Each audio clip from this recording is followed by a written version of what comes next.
Dah. Bismillahirrahmanirrahim. At-targhibu fi sholatid duha wat tarawih.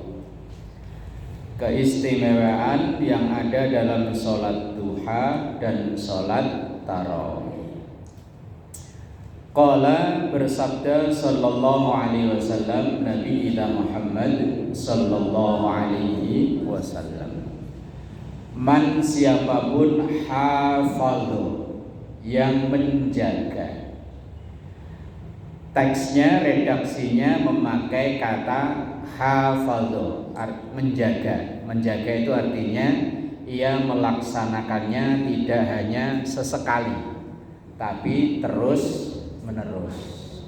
Kalau fa'ala berarti melakukan. Kalau melakukan mau sekali mau dua kali, yang penting melakukan. Tapi di situ bahasanya memakai hafadhu, artinya menjaga terus-terusan. Ya, kalau mungkin kadang ya hanya sesekali, yang tidak. Kalau dihitung-hitung lebih banyak iyanya daripada tidaknya. Itu namanya hafadhu. Ala syafa'atil duha, melaksanakan genapnya sholat duha. Memang sholat duha itu 2, 4, 6 atau 8. Berarti genap. Nah kalau witir berarti ganjil. Maka ghufirat, diampuni lahu untuk orang tersebut dzunubuhu, dosa-dosanya. Wa in kanat, walaupun dosanya itu misla zabatil bahri, sebanyak apa itu? Buih di lautan. Tapi ini yang diampuni lewat duha itu yang dosa hablum minallah, yang sholat telat, hayalah sholat malah ngantuk merem. Boleh, asal belum masuk waktu zuhur boleh. Pokoknya asal belum zuhur. Mulai dari matahari meninggi. Kalau urut-urutan kan begitu matahari terbit kita nggak boleh sholat sunnah. Begitu matahari sudah terbit ada namanya sholat sunnah isyraq atau syuruk. Kemudian setelah itu baru duha. Lah duha ini waktunya panjang sampai dengan datangnya waktu zuhur. Jadi jam 11 boleh, setengah 12 boleh, zuhur jam 12 umpama ya. Ya pokoknya asal belum masuk waktu zuhur masih boleh. Lah ya umpama pagi sibuk, ya wis masak selesai, cuci, beres-beres rumah selesai, habis mandi duha. Minimal yo 2 rakaat, syukur-syukur 8. Ya kalau pas lagi imannya naik 8. Ya kalau iman kan nggak stabil ya. Kadang yo semangat, kadang yo males. Ya, melihat terbitnya bukan jamnya yang dilihat, terbitnya matahari itu jam berapa. Kan sekarang rata-rata pada megang HP. Di HP itu kan ada aplikasi ya. Aplikasi penunjuk waktu sholat, terbit, terbenam, tengah matahari sampai kiblat juga bisa dilihat ya. Bisa lihat di situ. Nah, kalau zaman dulu mah agak repot, sekarang udah mudah. Gak ngerti ya, tinggal minta tolong sama cucu, suruh masangin aplikasi penanda waktu sholat. Nah, itu satu hadis istimewanya sholat duha. Kemudian saya kutipkan dalam hadis lain. Ini ada dalam kitab Riyadhus Shalihin. Riwayat dari Imam Muslim dari sahabat Abu Dzar Al-Ghifari, bahwa Rasulullah Sallallahu Alaihi Wasallam bersabda, ini dari kitab lain ya, nggak ada dalam kitab itu. Yusbihu ala kulli sulama min ahadikum shadaqah, bahwa setiap hari dari setiap persendian atau ruas-ruas dalam tubuh kita ini disodakoi. Ini loh, apa ini namanya, ruas ya, ruas. Lah dalam syarah hadis itu jumlahnya 360. Saya juga belum pernah ngitung ini. Ya ini loh, pokoknya ini kan banyak yo. Leher bisa tengok-tengok, kaki, ujung kaki, tangan, banyak banget lah. Nah, kalau dalam hadis itu jumlahnya 360. Nah, ini biasanya anak-anak kita yang belajar ilmu apa itu? Biologi ya? Biologi. Nah, itu biasanya dipelajari tentang itu. Lah setiap ruas dalam tubuh kita yang jumlahnya 360 ini perlu disedekahi. Fa kullu tasbihatin shadaqah. Setiap kita membaca subhanallah sekali berarti nyodakoin satu. Berarti butuh 360 ya. Kalau disodakoin uang, kalau 1.000, 360.000. Wah lumayan gede ya. Saya. Iya 360.000 loh, gede. Duit nggak punya tapi bisa. Lah iya kan. Lah kalau nggak bisa nyedekain pakai duit, wa kullu tasbihatin shadaqah. Setiap kita baca subhanallah shadaqah. Lah kalau habis sholat 33, kalau kali 5 banyak lah pokoknya ya, banyak lah pokoknya.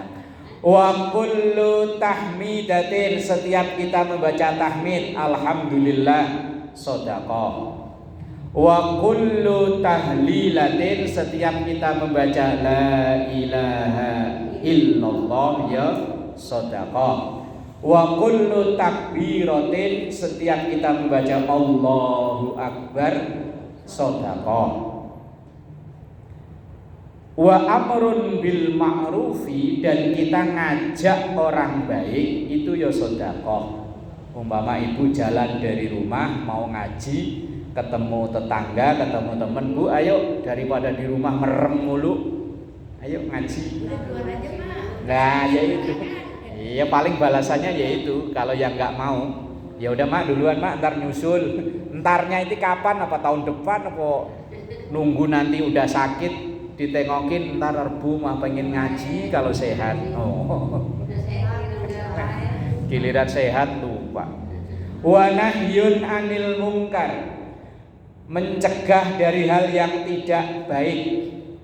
Umpama ada bocah main lempar-lemparan, mau ntar kena kaca rumah orang, kena motor orang lewat, terus kemudian kita nasehatin, nah itu bagian ya sedekah. Tadi barusan layangan, kasihan hampir ada pada tubuhan di sini.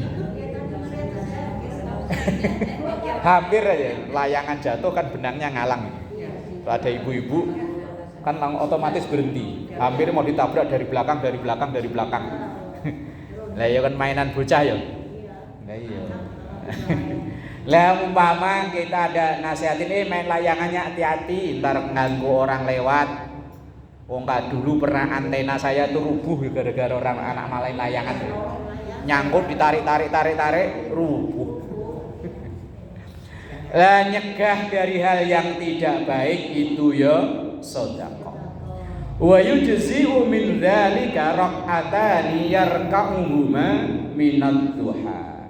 Dan kalau mau diringkes nyedekain ruas tubuh yang ada jumlahnya 360 itu cukup bisa diganti dengan rak'atani yarka'uhuma minad duha, diganti dengan 2 rakaat sholat duha. 2 rakaatnya itu untuk nyedekai ruas-ruas yang ada dalam tubuh ini.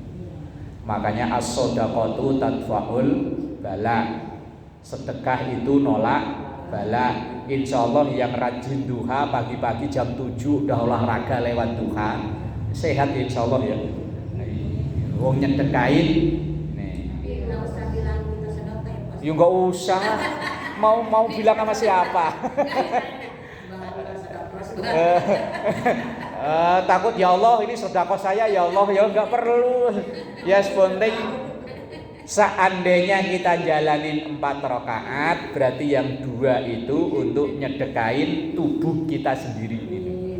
Lah yang 2 nanti insya Allah diganti dengan rizki. Rizki itu kan gak hanya duit ya, badan sehat, keluarga sehat, iya kan, apa-apa usaha lancar, seger buger, bisa ketemu dengan teman-teman beginilah ya rezeki loh.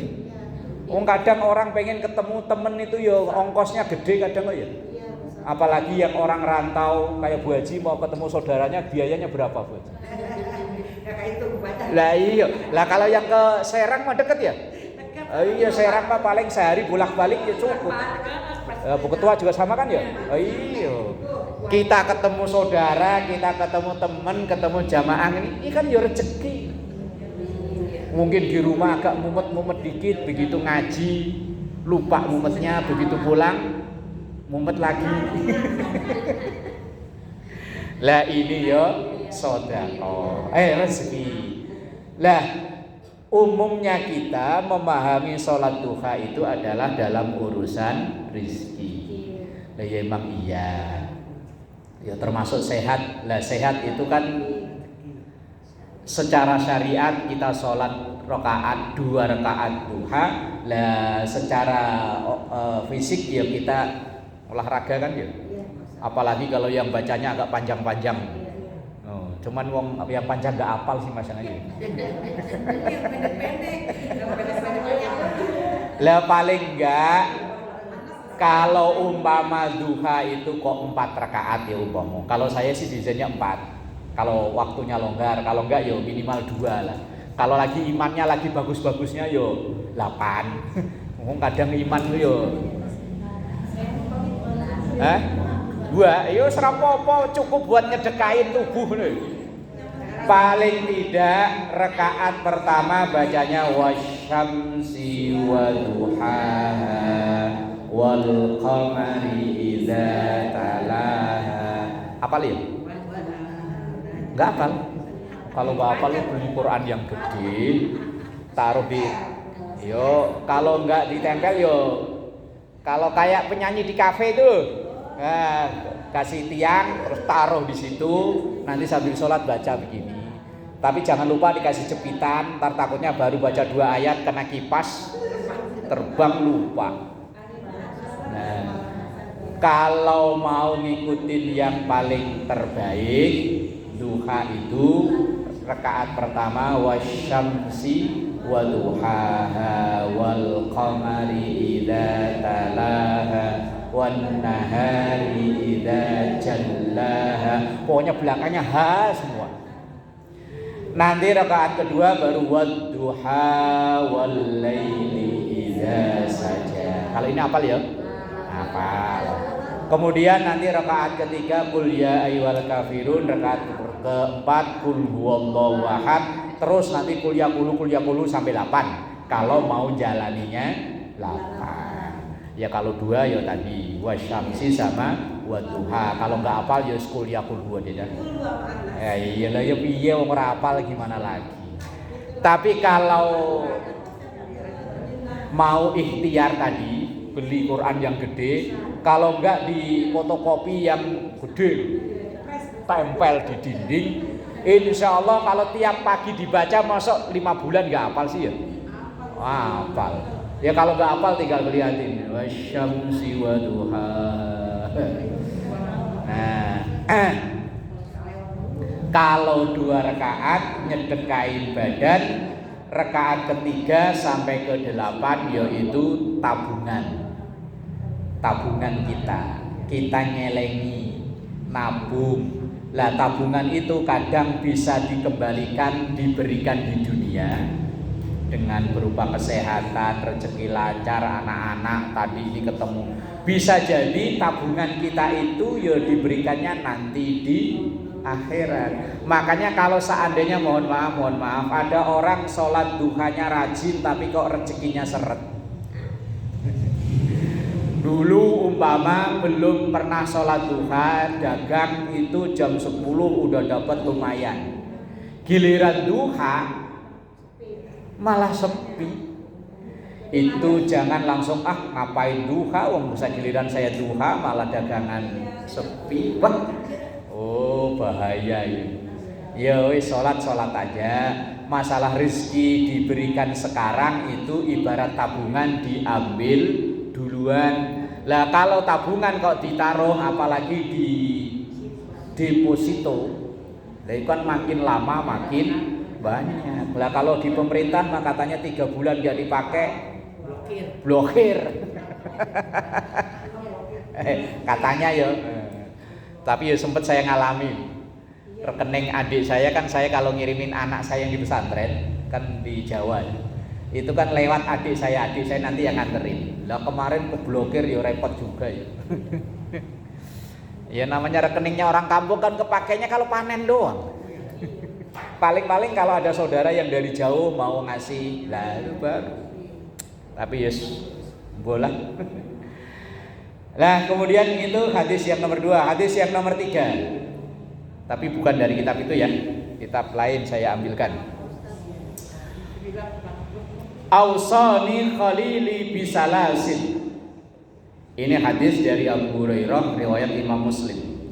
Abu Hurairah itu bercerita begini, Ausani memberikan wasiat kepadaku, atau aku diberi wasiat.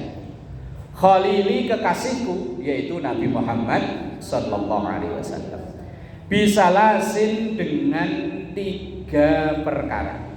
Ini yang cerita Abu Hurairah, bercerita bahwa Abu Hurairah itu diberi nasihat, diberi wasiat oleh Rasulullah. La ada'ahunna hatta amut, dan saya tidak pernah meninggalkan wasiat itu sampai saya meninggal. Itu kata Abu Hurairah. Abu Hurairah itu bukan nama asli. Kalau kita belajar hadis, nama paling sering disebut itu Abu Hurairah. Namanya aslinya Abdurrahman. Cuman karena Abdurrahman ini kemana-mana bawa kucing, pecinta kucing.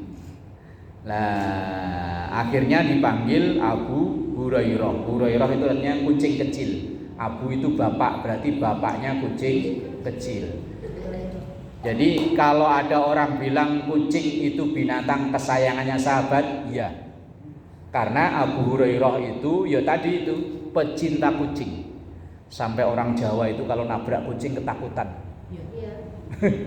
Tapi nabrak orang kabur. Baru kemarin sore saya lihat di Kebun Baru mau nyebrang sono.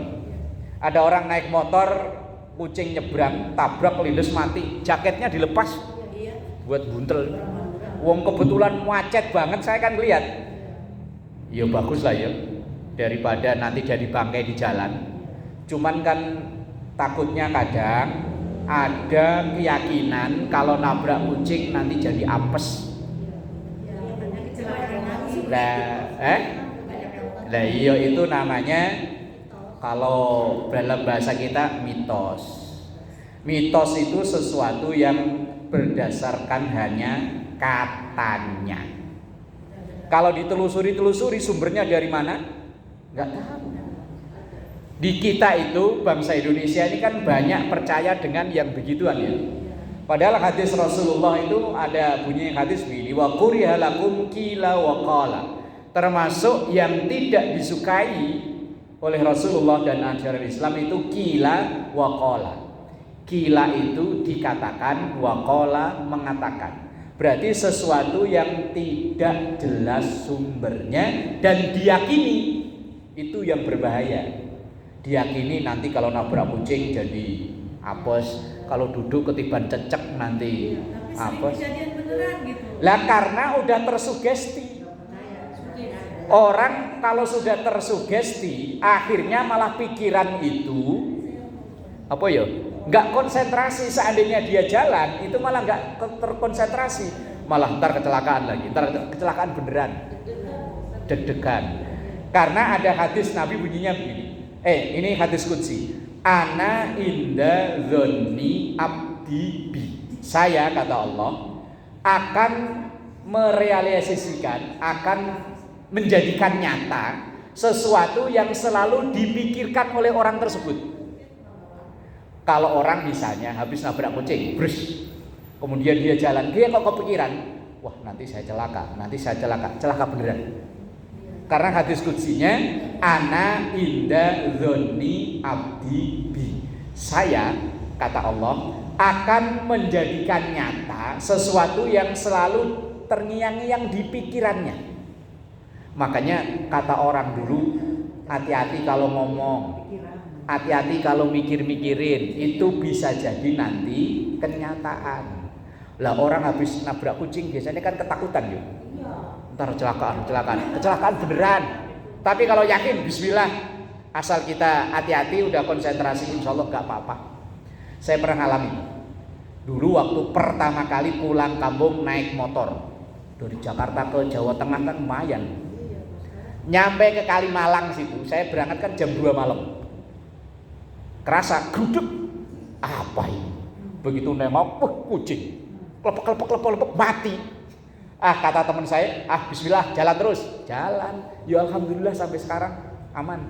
Yang penting tadi lu, mindsetnya, hatinya, jangan meyakini akan kena apes ketika ada habis melakukan sesuatu.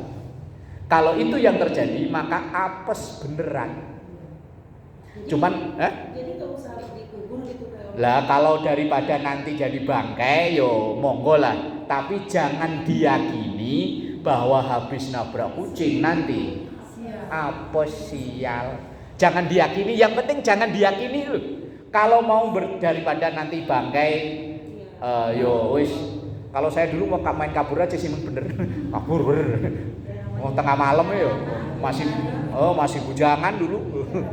Tahun 2002 saya masih ingat itu pulang kampung pertama kali naik motor dari Jakarta ke Solo. Di masyarakat kita itu kan banyak orang yang percaya yang begitu-begitu ya. Lah itu yang kadang memang perlu dirubah. Apalagi orang-orang tua yang mohon maaf ya, yang masih percaya dengan, kalau orang Jawa namanya gugon tuhun. Gugon tuhun itu sesuatu yang kalau bahasa sekarang ya mitos itu. Biasanya ntar kalau ada kejadian dikait-kaitin. Ini saya ngalami sendiri. Saya itu dulu waktu nikah, itu kalau di budaya Jawa itu kan nggak boleh di hari yang antara nganten laki sama nganten perempuan. Saya kebetulan lahir hari Ahad, istri hari Rebu. Lah di budaya mertua itu nggak boleh nikah di salah satu hari itu. Kalau nggak Ahad yo Rebu. Lah dulu karena saya masih kerja, istri kerja, hitung-hitungannya kalau saya nikah Selasa belum dapat cuti. Kalau nikah hari Kamis kemepetan. Balik ke Jakartanya di rumah cuman bentaran, cuman numpang nikah balik lagi. Akhirnya saya ngotot hari Rebu. Begitu nikah hari Rebu, saya nikah itu bulan Rajab. Bulan Ramadan kecelakaan. Saya naik motor jatuh. Lah begitu bener tuh. Bener tuh, bener asli tuh. Naik motor, dia namanya dulu masih muda kan, apalagi nganten baru ya. Agak nyombong dikit ya. Motor baru lagi, motor Shogun dulu saya gitu. Ngebut, ada tikungan kaget. Langsung untung nyangkut di pohon randu, pohon kapuk gitu. Kalau enggak nyemplung saya. Wallahu alam gitu. Begitu, tapi alhamdulillah masih bisa pulang dalam keadaan motor hancur, badan sebelah kiri hancur. Begitu nyampe rumah, bukannya di ini malah di tadi tuh. Tuh kan, dibilangin nggak percaya. Terus kata istri saya nasihatin, udah jangan dimasukin hati. Itu tadi kecelakaan salah saya. Saya belum tahu daerahnya mertua, naik motor main ngebut aja. Itu salah saya. Dah berlalu. 2006 lahir anak saya yang pertama, 2008 anak saya meninggal. Masih dikaitin lagi. Saya nikah 2005 ya udah 3 tahun berarti ya. Asal ada yang orang-orang tua yang dulu ceritanya pada ngomong begitu. Tuh kan. Nasihatin gak percaya sih. ngeyel. Lah istri saya tetap ini memang Allah berkehendak anak ini diambil kembali. Mungkin Allah belum percaya kalau kita berdua ini dikasih amanah anak. Jalan seret 2012. Saya punya usaha begini bangkrut. Tanggal 12 Januari 2012. Pokoknya itu pas titik ibarat orang jatuh mabrek. Sisa motor Supra 1 tok, Supra jadul. Itu begitu barang 1 truk saya bawa pulang kampung. Itu orang-orang tua masih begitu lagi, Bu. Tuh kan.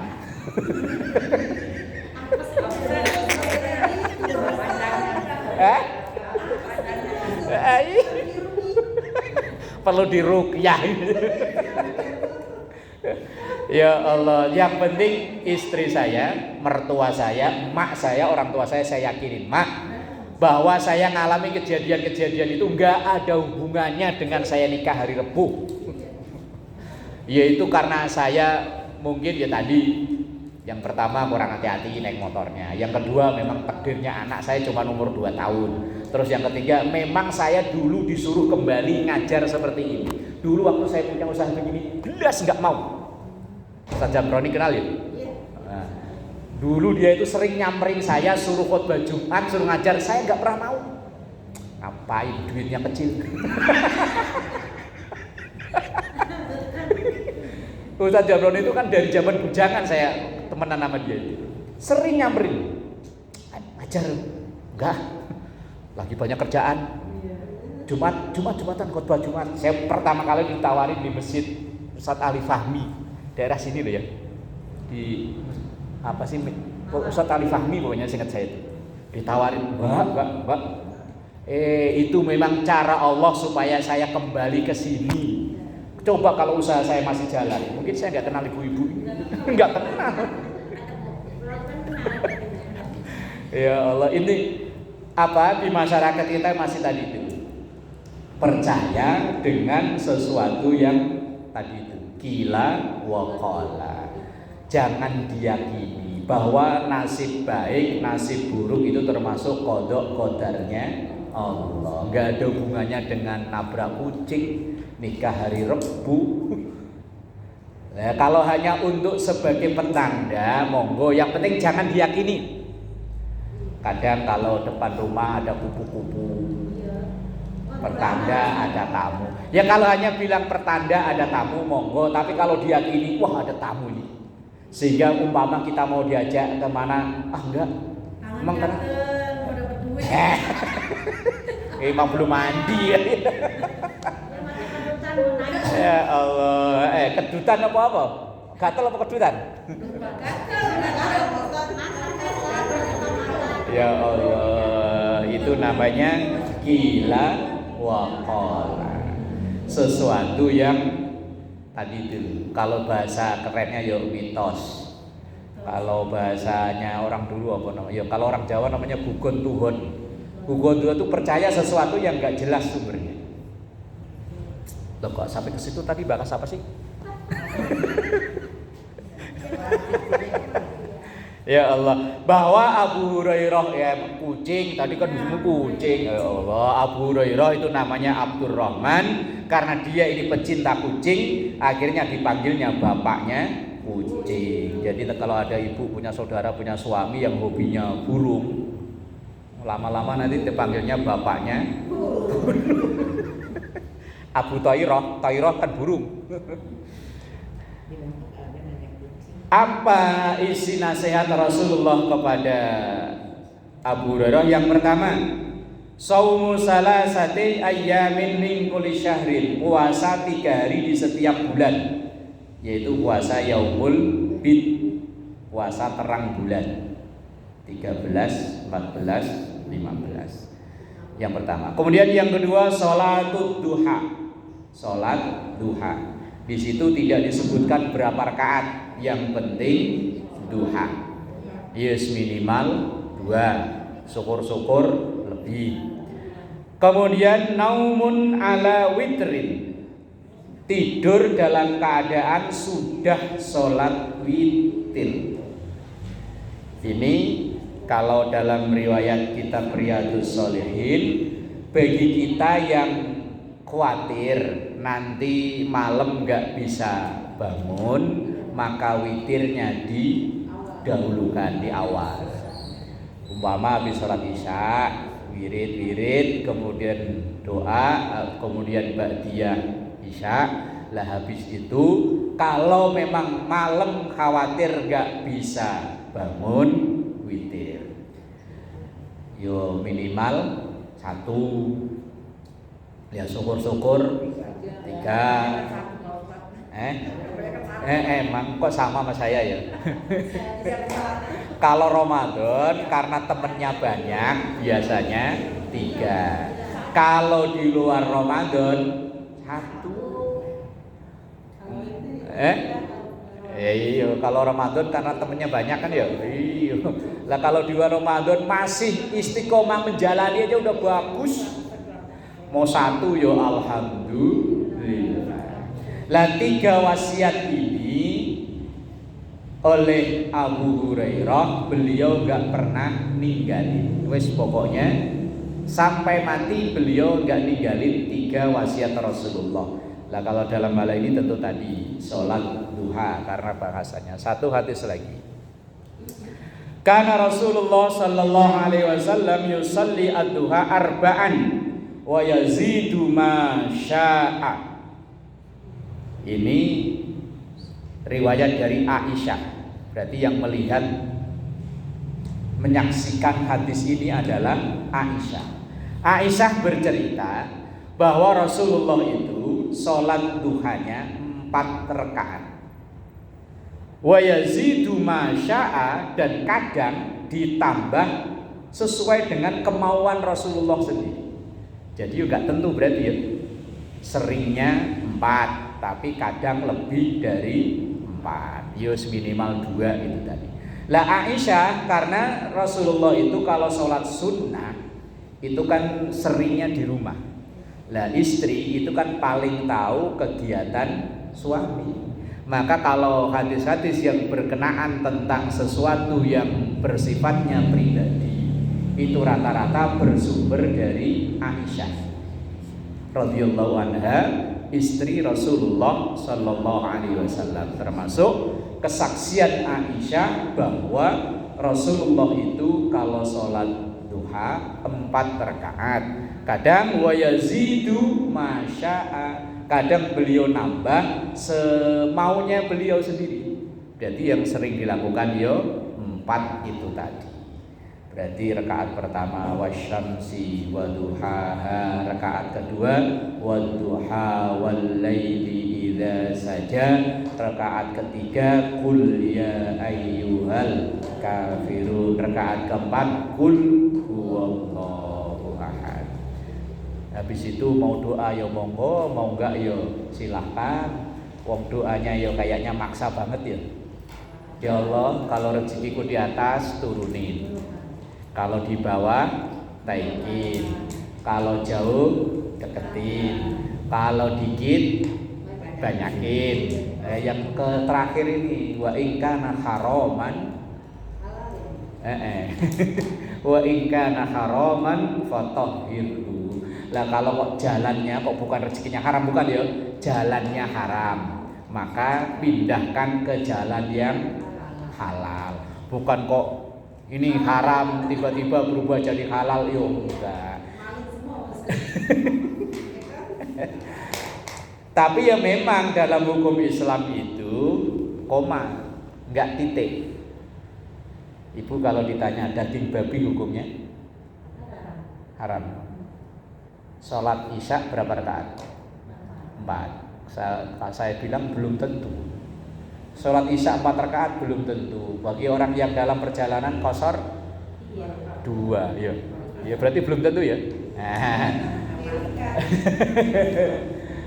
Daging babi haram, belum tentu. Lah, ad-daruratu bihul mahzurat. Umpama lagi camping di tengah hutan, perbekalan semuanya habis, badan udah nggak kuat nyender aja di pohon. Lah kok liwat ada nguk, timpuk pakai batu, buok. Nah, itu dimakan halal sebatas untuk memulihkan tenaga. Kalau segini lu cukup bisa pulih, ya udah. Yang halal cuma segini tok ini, yang lain haram. Khawatirnya, enak. Iya, nanti mubazir kalau dibuang.